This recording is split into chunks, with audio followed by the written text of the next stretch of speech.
So now I do move to Ukraine. I don't even move to Silesia. I want to communicate to Germany, hey, it was just a one-dot stop, please, let's not fight anymore. And by moving to Ukraine and tapping Romania, my objective is to stalemate this line, Galicia, Ukraine, Moscow, to avoid Turkey having any more leeway on my other center. Like, hey, Turkey, you have Sevastopol in Romania, you're gonna stop here. At the same time, I support St. Petersburg in Norway by moving to North Sea. So at this point, my aim is clearly, if this had worked, to convoy Norway somewhere, but that didn't work. I imagine that Germany is pretty happy not to see me go to Silesia. Maybe I didn't do that because I imagined that Germany would move Denmark to Kiel and Tyronia to Munich and cover everything, but nevertheless. And we see that the Austrian territory is completely stuck. Venice and Trieste are supporting each other forever. Tyronia and Vienna, same. Budapest and Serbia, same, which is amazing. And Italy is supporting Greece just to say, hey, Turkey, we're friends, I'm going against France. And they get into Mid-Atlantic Ocean, which is amazing. So, after this turn, we have a English disband in North Sea, which is pretty strange. Maybe they didn't want to go to Norwegian Sea to mean friendliness to me. I don't know why they would be friends to me. I know, I actually noticed now that they're not playing anymore. Okay, so England has given up. That is really sad, but that happens when players are losing. So after this, we see that I go for this set of moves in the south, Galicia to Romania, Ukraine supports Galicia to Romania, and Moscow to Sevastopol. Now, this kind of configuration is to protect Ukraine, because I'm tapping Romania and Sevastopol at the same time. So since I'm tapping both units, Ukraine can't fall. At the same time, I have no hope to take Sevastopol, and I have a very slim hope to take Romania if Austria supports me, but they're never gonna do that. So, I mean, Austria has an advantage in seeing a Russia in Romania instead of a Turkey, because I wouldn't cooperate with Turkey to take Serbia, for example. But I don't think Austria is gonna ever support me, because they're just stuck in this defense mode at this point. And there is another possible order set that I can do here, which is to attack Sevastopol with, I can support Moscow to Sevastopol instead of Galicia to Romania with Ukraine. Now, both moves are probably gonna get repelled, but if Bulgaria ever gets cut, I can get into Romania, so for now I go for this moveset. In the north, I just move Norway to Edinburgh. I know Germany is never gonna convoy me here in a gunboat game, but you never know. And Edinburgh goes to Norwegian Sea, and I support Denmark. I'm still saying to Germany, hey Germany, I'm your friend.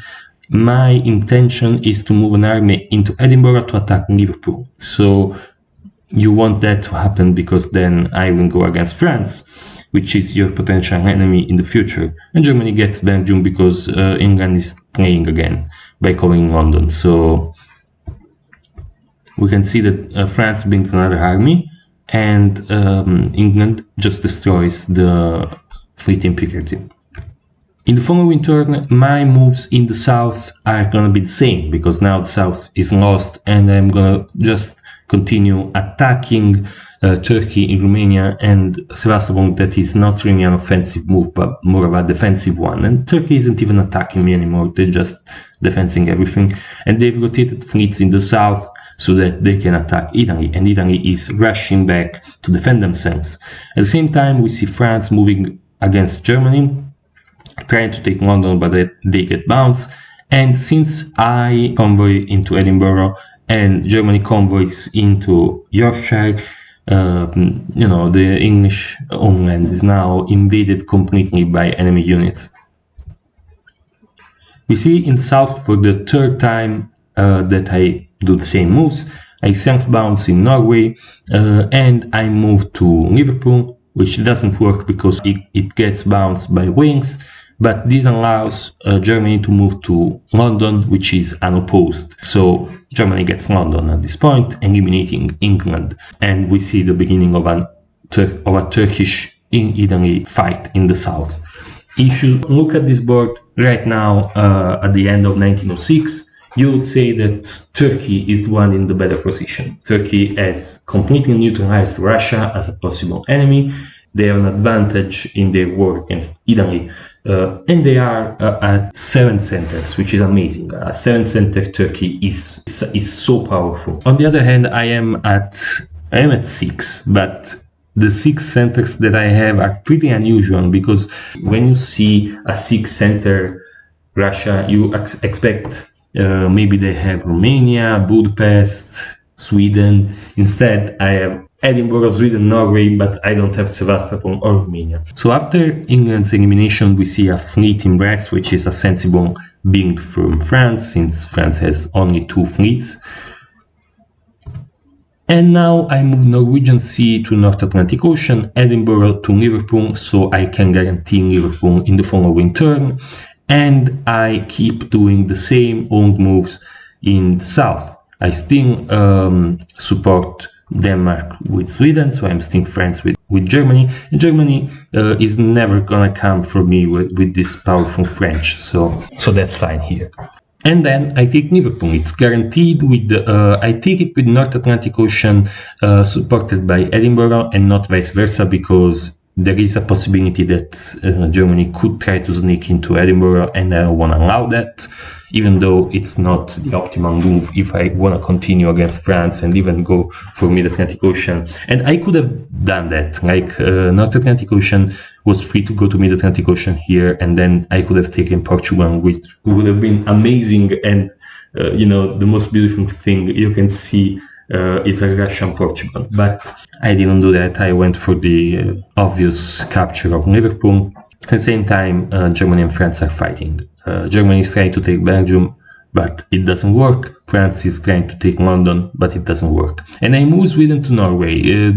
This was because, North Sea could have moved to Norway, and it's better to move around units that are in defensive position, because at this point I think Germany could try to move to Sweden. I don't want to, or to Norway, and I'm just going to move around that unit so that Germany doesn't know which center I'm going to cover. In the south, I don't even know how many times I've repeated this move, because it's objectively the right move to do.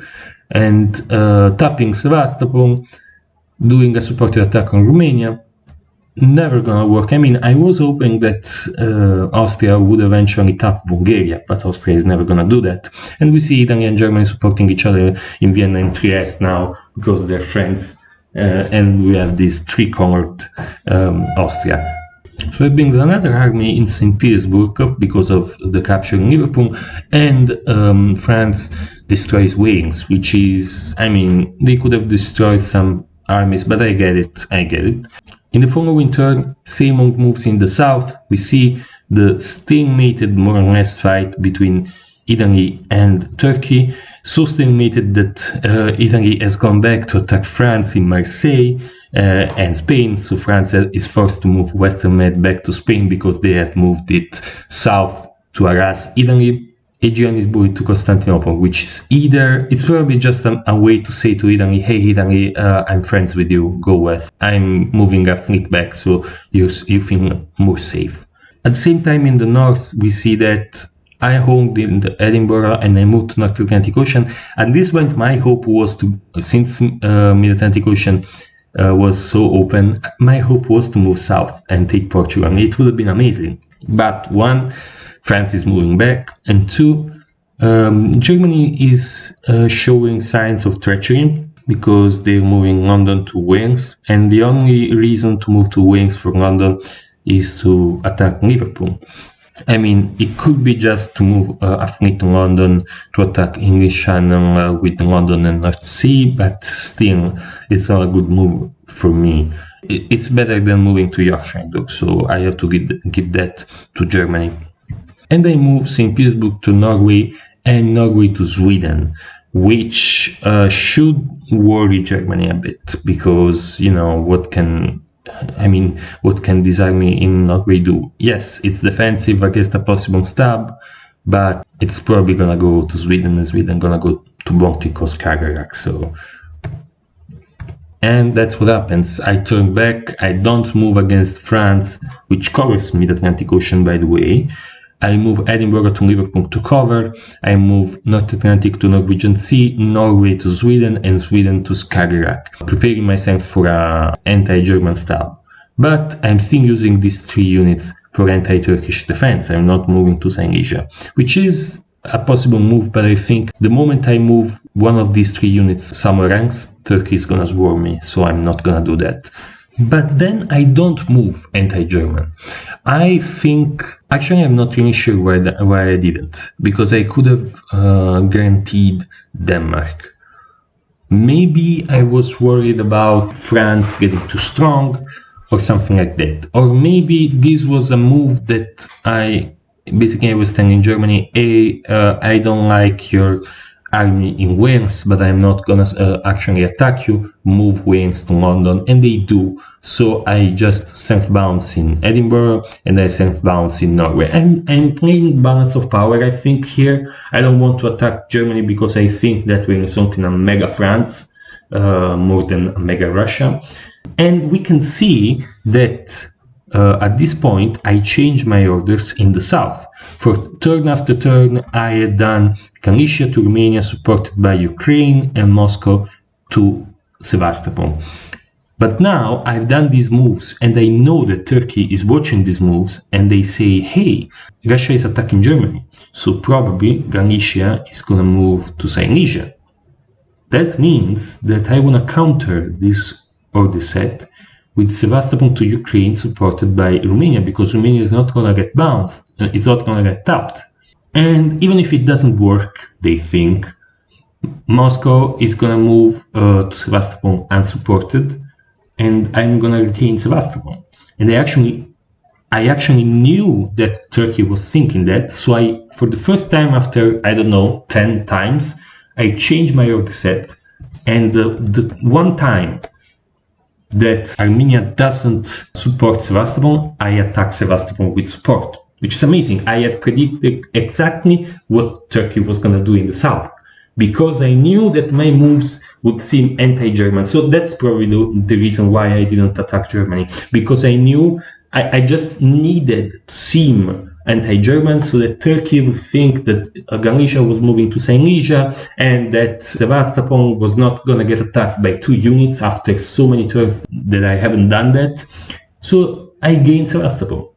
I was so happy to see this, because in a gunboat game, predicting other people's moves is amazing. I'm basically in Turkey's mind at this point without ever talking to them. So this is amazing. Even if I didn't stab for Denmark or something like that, I gained Sevastopol, which is one of my home centers. And after that, I redo the same thing. I use Sevastopol to attack Romania, trying to contrast the attack Romania to Sevastopol, supported by 2 units, and they again move to Sevastopol with Armenia, supported by Black Sea. So they lose Romania, and they retain Sevastopol. But this time it's fine, because the unit in Romania now, it's an army, it's not a fleet, so it's more useful to me in the Balkans. And since I now stop Germany for Denmark, because, I can't be stopped there, and there isn't even a German unit in Wales, so I can cover Edinburgh with Liverpool, I gain Romania and Denmark, and I get 2 wins, which is amazing. One in Moscow, one in Warsaw. An amazing position to retake Sevastopol. So it seems like I have some position in the south. I'm still quite weak in the south, but thanks to my gains in the north, in Edinburgh and Liverpool, almost Scandinavia, I got to retake Romania, also because of some mind reading of Turkey. So the next turn, I do retake Sevastopol, and I bounce Bulgaria in Romania. I again predict what Turkey is gonna do. And I move to Silesia this time with Warsaw. I move to Kiev with Denmark, which gets bounced. I take North Sea. At this point, France is just watching what is happening. Italy is still attacking France. Turkey, for some reason, is still attacking Italy. And I have an amazing position against Germany. So at this point, my order set in the south is very simple. Moscow is going to support Sevastopol, and Black Sea and Armenia can never take it. And Galicia and Ukraine are going to do a double attack on Romania. which cannot be stopped. So even if I don't have a unit in Romania, Romania can't be taken from me. The only way Romania can be taken from me is if Austria interferes, like if Austria gives Turkey a support in Romania. But Austria is never going to do that, because Austria is just stuck in supporting themselves for the whole game. They've done it for 10 years now, and they're just going to continue to do that. So basically, I know now that I have Sevastopol and Romania for me, guaranteed. And since I am attacking Germany and not defending against Germany, it's not a bad idea to do this. The counterpoint to this is that I can't advance anymore. I regained Romania and Sevastopol, but I can't advance anywhere because Galicia, Ukraine, Moscow, and Sevastopol are home forced to defend. So this means that my only path to a possible solo is in the north. I already have most of England, all of Scandinavia, and I am attacking Germany, aiming at taking Berlin, Munich, and Kiev potentially if France gives me a hand, which they do. They try to move to English Channel and they force themselves into Ruhr. So they could be trying to defend Germany, but most likely they see the potential gains in Germany and they're gonna take them. And basically now I start to think this game is not so bad. I could try to win this game, but I have to do it in a very strange way. I have to try to take over the north with just 1, 2, 3, 4 southern center. So I need 14 northern centers, which means all of England, all of Germany, and some of France. It is extremely unlikely, but I want to try. So let's see what happens. My moves in Germany were repelled because I tried to move to Gunboat and to Kiev and to Berlin. Basically, I was trying to get Kiev and give Denmark to Germany to then retake Denmark, but it didn't work. Germany covered everything, so except Ruhr, which is, advantages France. But I get into Yorkshire, so I have a chance of taking London now. And I bring another army in Warsaw, which is useful against Germany. I move to Prussia. Now I do a hostile support into Berlin, supporting Kiev to Berlin, but Kiev is covered by England. I don't even move to London because I thought that English Channel was moving to London and I wanted France to move to English Channel. So I don't move to London and it doesn't work, but I am encroaching in Skagerrak and Prussia, so it's gonna go well. And my moves in the south are impossible to crack. Like, Turkey can attack me forever. It's never gonna work. And the same could have been said of me against Turkey when Turkey owned Romania and Sevastopol, but I was able to enter Turkey's mind and know when they were gonna mess up. But now they can't ever know when I'm gonna mess up, because I'm never gonna mess up. I'm always gonna do these moves, so Turkey can never gain anything except with Austrian help, which is never coming. We see Italy and Turkey are holding in the south. Basically, they're saying, oh shit, Russia is huge, France is also huge, we have to be quiet for a moment. But after that, Italy tries again for Marseille in Spain. Now I do take London with Denmark, actually, because I want this fleet to move to Denmark, to move to Baltic.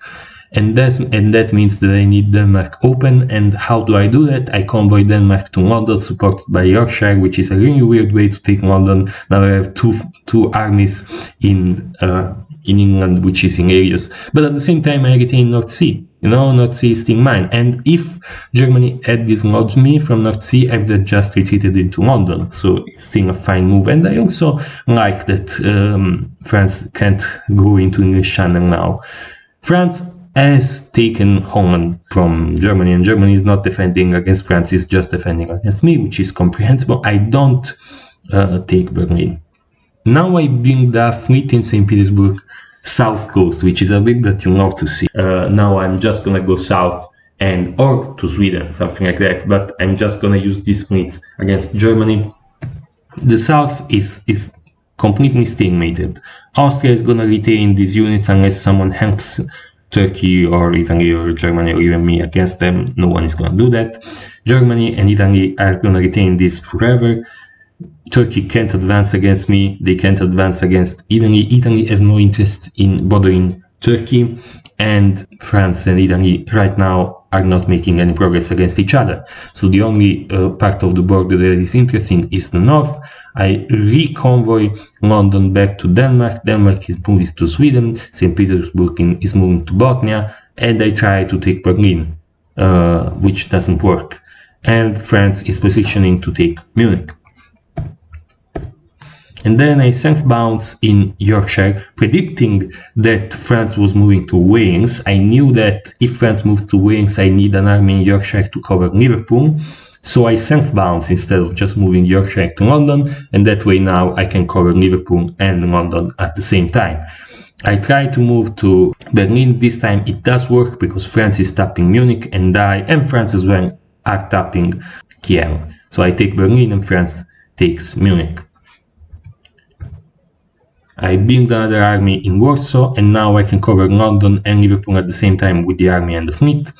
And I take Kiev now, because France is suddenly, hey, I'm gonna help you, Germany, and Germany is like, screw you, France, you took everything from me, so now, no, I'm not gonna be your patsy that you can help, so I take Kiev from Germany.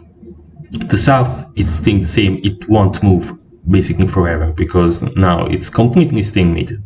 And I move to St. Liege as well, trying to take Munich as well. Germany retreats to Gunboat and tries to retake Kiev, but that doesn't work. But have you noticed? Italy has stabbed France in Marseille, while France was doing everything in their power to stop me, which I am amazingly, even though I have only 4 centers in the south, a real danger. I have most of Germany, all of Scandinavia, all of England, and all of Russia plus Romania. So I am a real danger. I have, I think, 12 centers right now, and France is the only one doing anything to stop me, together with Turkey. And when Italy stabs for Marseille, France decides, in a real twist, to throw the game to me. You see that they're not moving anything. They aren't actually NMRing. They are submitting moves. Because the game progresses before the end of the turns. In conspiracy, if everyone has submitted moves and they're inputted that they're ready for the adjudication, the game goes on, and this is what happens. So France is still playing the game, but they're just inputting only hold orders. It's a weird way to throw, you know? Like, they could have helped me in their centers, but even though they're still playing, they just hold everything. So I take Munich. I don't take Kiev because England tries to take Kiev, and I don't support Denmark to Kiev. So I will take it next turn. And at this point, I mean, it's not the ending I would have wanted. I would have wanted to force my solo, which is probably not possible at this point. Like, France can stop me from soloing. They can just retain some centers. I could have eventually taken Holland and Belgium because I have the naval superiority in the north, but France just destroys this mid-Atlantic fleet and basically says, hey, take everything. And I do. I take Brest. I take Brest even before taking Holland and Belgium. Italy moves into Spain and Portugal, but it's completely useless because I'm gonna take Belgium and Holland. Holland is actually, and Paris, because France doesn't move to protect that. So right at the end of 1915, when France gets eliminated, I get exactly 18 centers and the win, of which, as Russia, 14 of these 18 centers were in the north. I took all of Germany, all of England, all of Scandinavia, Holland and Belgium, and half of France. Of course, if France had just stopped submitting orders, this wouldn't have been a very satisfying win. But since France was still playing, they were throwing, they were just saying, I load and destroy everything because I don't care. Italy should have started, which is true. When Italy took Marseille from France, that was a major goof from Italy's part. You don't want to stab the player that is stopping the major power on the board. And you could argue that France seems to be another major power. It doesn't seem that I am that much powerful than France at this point, but I am, because France has only 2 fleets, which is a major mistake by France. France should be building more fleets than this. Look at how many northern fleets I have. I have 3 now, and I'm gonna build another fleet in St. Petersburg in 1914, and so on. I can win most of the north eventually, but France is doing the most that they can to stop me from soloing, and I think they can from this position. Actually, they can from this position. But when Italy stops them, France says, screw you, Italy, Russia can win this game. And they do. And this is a very amazing way to win as Russia. Most Russian victories don't look like this. It was amazing because usually when Russia gets pushed out of the south, and in this game I wasn't really able, I was able to retake Sevastopol and Romania thanks to some telepathy basically on Turkey, but even then I couldn't advance anymore. And a Russia that only has Warsaw, Moscow, Romania and Sevastopol in the south, it's very unlikely to win. Look at how many centers in the north you have to win. And I did. It was amazing. Even though this was a gunboat game, so I didn't even speak to any of the players, it was so fun. So hope you enjoyed this. Don't give up, even if you're Russia and you have been pushed out of the southern centers, because everything can happen in this game, especially if a player decides to throw to you. So see you next time.